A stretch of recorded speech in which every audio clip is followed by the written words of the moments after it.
Hello, I'm Todd DeGiacomo, sitting down with Emilee Gysegem of the women's swim team.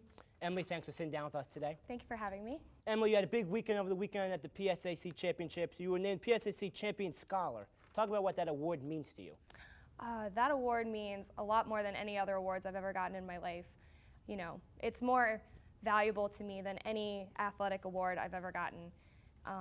It tells me that while still competing and doing well in competition, I'm able to excel in academics, which, I mean, I love athletics and I love swimming and I would never give it up if I had to, but there's gonna come a day where I'm gonna have to give it up, and academics are gonna carry me through the rest of my life. So to know that I'm excelling in both areas really makes me feel comfortable with my future. Now in high school, you were valedictorian and also president of National Honor Society. Talk about how you were able to balance the academics and the athletics. Yeah, that's been a struggle, not a struggle, but it's something I have gotten pretty accustomed to in my life, is balancing academics and athletics and extracurriculars. And in high school, it did get to a point where it was pretty crazy. I was running around like a chicken with my head cut off most of the time, but I only did all of that stuff because I loved it. Like, I loved helping people in the National Honor Society, and I really was passionate about the things we did for the community, for the school. And I'm obviously passionate about swimming, or I wouldn't have done it for 15 years. And academics is always a big thing for me. My studies are huge to me. So, I mean, it is hard to balance all that stuff, but in the end, I truly do love it. Now most college athletes are given the moniker of being an athlete student, but you definitely are a student athlete. Talk about how important it is to you to be a student first and an athlete second. You just took the words right out of my high school / age group swim coach's mouth. He has told me that since I was 6 years old, and he said swimming is always second to family and to education. And you need to focus on those two things, and anything that happens in swimming is a bonus. Not to say that you need to put swimming on the back burner, or athletics in general, but you need to focus on your academics and your family and your friends, because that's what's going to carry you through the rest of your life, and that's who shapes who you are. And you want to become a better person before you become a better athlete, because if you can be both, then you're going to be unstoppable. You did mention your high school coach, Frank Sapancic. Yes. What has he meant to you as a swimmer and as a person? Oh my gosh, Coach Frank has been one of the most influential people in my life since I was 6 years old. So for 14 years, he's been almost a second dad to me. And he has taught me way more about life than he's ever taught me about swimming. I mean, he is very knowledgeable in swimming and has made me the swimmer I am today. And that's why I think I do so well. But as a person, I've learned so many values from him, and he's one of the people I respect the most in the world. And when it comes down to competing or academics, there's people you want to make proud, and he's like right at the top of that list. I want to make my family proud, I want to make my team proud, my coaches proud, and he's right up there with family. I know swimming mostly is an individual sport for a bigger team aspect. Do you consider yourself a leader on this team? I would hope people would consider me a leader on the team. I was voted captain this year, which was a really big honor, for me. I was really honored that my teammates voted me as captain. And although we were small this year, we had a really small team, I tried to make everybody cohesive. We needed to become, even though we were small, we needed to be together. We needed to be backing each other up, supporting each other, being there for each other. And in the end, we didn't have the best performance at PSAC that we've ever had, as a team. But I can say about each individual girl on this team that they swam their hearts out, and that we were there for each other, and we were supporting each other, and we were cheering for each other. And to me, that was success as a leader, captain on the team. Swimming, that's up to the individual person. I can only make people work so hard or encourage people to work so hard, but I can try to create an environment where the team backs each other up and really supports each other. So I think in that aspect we really improved this year. Now going back to the pool, in high school you were a 200 IM specialist. What made you change with different events here at the college level? Well, in high school I was a 200 IM specialist. That's because there isn't a 400 IM in a high school lineup. So when I got to college, I was able to do the 200 IM and the 400 IM, and with the training we've put in college and the extra hours you get to put in, that training has led me to become a better 400 IMer because it's more endurance-based and you need to be stronger, which I've gotten stronger in college. So yeah, it's nice to be an IMer though. because when you go to practice, you get to practice all 4 of the strokes. It never gets boring, and it's something I'm really passionate about. I think everyone should be an IMer. It's one of the best events out there. Now, you did say that being in college made you stronger. I know that you're, do a lot of CrossFit. How has CrossFit made you a better swimmer? That's one major difference that I got from coming from high school and age group swimming into college. The CrossFit, we call it dry land as swimmers, which it sounds pretty funny to other people, but dry land, opposed to swimming in the water. We do CrossFit style, which is more body weight, military style, push-ups, burpees, pull-ups, with the addition of Olympic lifting, but it's not broken up over an hour or 2 hours. It's not like you go to the gym, you do something, you take a rest, you do another thing, you take a rest.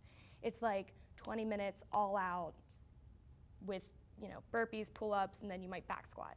So it really hits all of your muscle groups in one 20-minute span, which makes you stronger, and it simulates very closely to racing a 400 IM, because you're not going to stop on the wall, take a break, swim another 100, take a break. It's 4 minutes all out as hard as you can go. So if you train like that out of the water and in the water, when it combines, you get a really good result. Now you're a junior now. Think back to your freshman year. What was the biggest transition from high school? Is it harder practices, better competition, faster times, longer tapers? What's been the most difficult or different for you from high school to college? I definitely wouldn't say this was the most difficult change, but definitely the biggest change for me was being able to train with an entire team. Throughout my life, I was on an age group, it's called a USA Swimming Club team, so that was from age 6 until I hit high school. And that was a team style, but it's definitely more individual based. Like my sister and I were on the same team, and she's, well, let's see, back then she would have been like 8 years old and I was 12 years old. So it's not like you're training together, it's very individual based. Your workouts are based on you to get you to high school, which at that point, that's when you need to excel. And like if you want to continue into college, that's what you do. So then I went into high school, and my high school, Lakeview, in Cortland, Ohio, didn't have a swim team. Like it wasn't a OHSAA sponsored event in my high school. So I continued to train with Coach Frank Sapancic. He was my coach throughout high school, but I trained almost by myself. There were a few other girls at different local high schools in the area that did the same thing as me. So we all got to train together, but at the end of the day, we were at different high schools. And we all swam different events. So coming from high school in that environment to coming to college and being with 25 people who are on the same page as you, some of them swim the same events as you, that was the most rewarding thing coming to college, was being part of a team and having training partners and having someone there besides your coach to motivate you and to get you to want to be better. Now, you did mention your little sister, Amy. I know there's a 4-year age gap. Is there a sibling rivalry between you two? Oh my goodness, yes, but not in the ways you would think. She swims completely different events than me. I swim 400 IM, 200 IM, backstroke, breaststroke. She swims distance freestyle, mile, 1,000, 500, and distance butterfly, so 200 butterfly. So we've never really swam the same events, and we always have debates. What's harder, the 400 IM or the 500 free? What's harder, the 200 IM or the 200 fly? So, and I don't think we'll ever really know the answers to those questions, but yeah, I mean, to be honest, we bicker about stuff like that, but at the end of the day, she's one of my biggest supporters, and I would hope that she thinks I'm one of hers, because I definitely support everything she does. And I really want her to do well. She's coming up with the college decision here soon, and hope she makes the choice that makes her happy. Now, speaking of college decisions, I know in high school you verbally committed to Duquesne and switched to Clarion. Just talk about what went into that mindset to switch from Duquesne back to Clarion. Okay, so I've had a personal relationship with the coaches here at Clarion for a long time. I coached Frank Sapancic, came to Clarion for his college undergrad, swam for Clarion, so he's been helping with the swim camps here for years. So when I think my first year I was 10 years old. So I came to a swim camp here when I was 10 years old, and then 11, 12, 13, 14, 15, 16. And I got to know our head coach at Clarion here very well, Coach Mark Van Dyke, and I got to know Bree at the end, Coach Bree at the end. So I had a personal relationship with them. At the same time, I had a somewhat personal relationship with the coaches at Duquesne. And I always thought growing up I wanted to be in a big city. I wanted to go to a school in a big city, and I wanted that's what I wanted in my life. Like, because I grew up in a small town, I wanted to get out of there and, you know, see what city life was like. So I was very committed to going to Duquesne. And when I went on my official visit, everything went great. It did. Nothing went wrong. And the coaches, I could not say a bad thing about Coach Sheets. And he offered me the world. And at the end of the day, I went home and I just couldn't see myself at Duquesne. And it was a really sinking feeling because for so long I had told like in my head, I was going to Duquesne. I was getting out of Lakeview, Ohio, like Cortland, Ohio, Warren, Ohio. I was gonna go to downtown Pittsburgh. I was gonna be part of a Division I program, and nothing went wrong. It just didn't click. Like, and everyone told me, you're gonna feel it. You're gonna feel that click, you're gonna feel that connection, and I didn't. So I felt so awful. It was a really long week or so after that, because I really did. At that point, I had kind of put all my eggs in one basket, and I was like, oh man, what am I gonna do now? So because I had that personal relationship with Coach Van Dyke, I felt comfortable enough to call him and tell him my predicament, like, this is what happened, and I don't know what to do, can you help me? And he said, can you come this weekend on a trip to see the team? Like, you know, we would still love to have you if you wanna come on the visit. And that happened to be my homecoming weekend, my senior homecoming. So I told him, I was like, Coach, like, this is my senior homecoming. I mean, I'll skip it if I have to, but is there any other weekend? He's like, what are you doing tonight? And I was like, nothing. And he was like, why don't you drive up tonight? I mean, I only live an hour from here, so he's like, drive up tonight. One of the girls will host you. You can stay overnight. You can see what we're all about, and then see if that helps you make a decision. With it, if it isn't even with us, it can help you to make a new decision or like a new outlook. So I drove up here. It was like a Wednesday night, and I stayed with one of the girls, and we had a movie night, and we woke up the next morning, and I saw them practice, and I talked to Coach Van Dyke and Coach Bree, and I knew, like, I felt the click. And I never thought, coming to swim camp here so many years, that this would be the place that clicked, but it was just comfortable for me, and I felt at home. And that day, I told him, I was like, I'm coming here. So that's a long story, but that's how it all went down. And now getting on to the touchy subject. This last weekend, you thought that you qualified for 400 IM just to get it snatched out of your hands by a tournament in Colorado that you forgot about. Now you're an alternate. Just talk about that feeling of thinking that you made it and then it being grasped away from you. I know you're only a junior. Yeah. Talk about that feeling. Well, you know, you don't assume.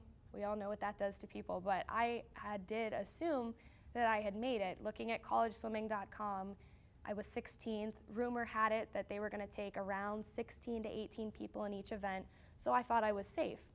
You know, not that I could have swam any faster. Like, I swam my heart out. I swam the best race I could. So I don't have any regrets, but I did assume that I had made nationals. So I came back from PSACs. I swam on Monday. I swam yesterday. And then my coach came to me last night and told me that the unofficial qualification list came out and that I wasn't on it, which was kind of a shock to me because I did completely forget about certain aspects, like people can use converted times and there's altitude adjustments, and you know, the selection process is very confusing for, I mean, I've been part of it for 3 years and I still don't completely understand it, but it was hard to hear. I'm not making excuses for anything, but it's still disappointing to work that hard and to be so close and not make it. But I tell myself I'm lucky. I'm not a senior. I'm only a junior, and it gives me more fire to come back next year, start training this summer, come back firing next year, and make it in the 400 IM or maybe more events. When you leave Clarion, what's your lasting memory going to be of this place? Oh my goodness, definitely the people I've met across the board, my professors, people in my classes, the team, my coaches, the people I've met through competition. That's definitely going to be my lasting memory. Like the friendships I've made and the connections I've built, you know, that's what I love about Clarion. It's such a small community and it's such a homey environment that I don't know how I'm ever going to leave. Like it's going to be really hard. When you graduate Clarion, what do you want your legacy to be? When people hear Emilee Gysegem, what do you want them to think? Wow. I would really like for people to think of me as a hard worker in both academics and athletics. I don't want people to so much focus on the results, you know, I broke the school record or, made it to nationals my sophomore year, hopefully my senior year. That's great, and I hope people do remember me for that, but I would more rather them remember me for being a good captain and being a good friend and being strong in academics and think of me as, wow, she graduated from Clarion and then she went on to do this. Like, I want to do that. Not so much focus on she was a great swimmer, and that's it. Is there anything else you'd like to add or talk about, tell about yourself? Or? No, thank you. I'm pretty much an open book. Sounds good. Thank you, Emilee.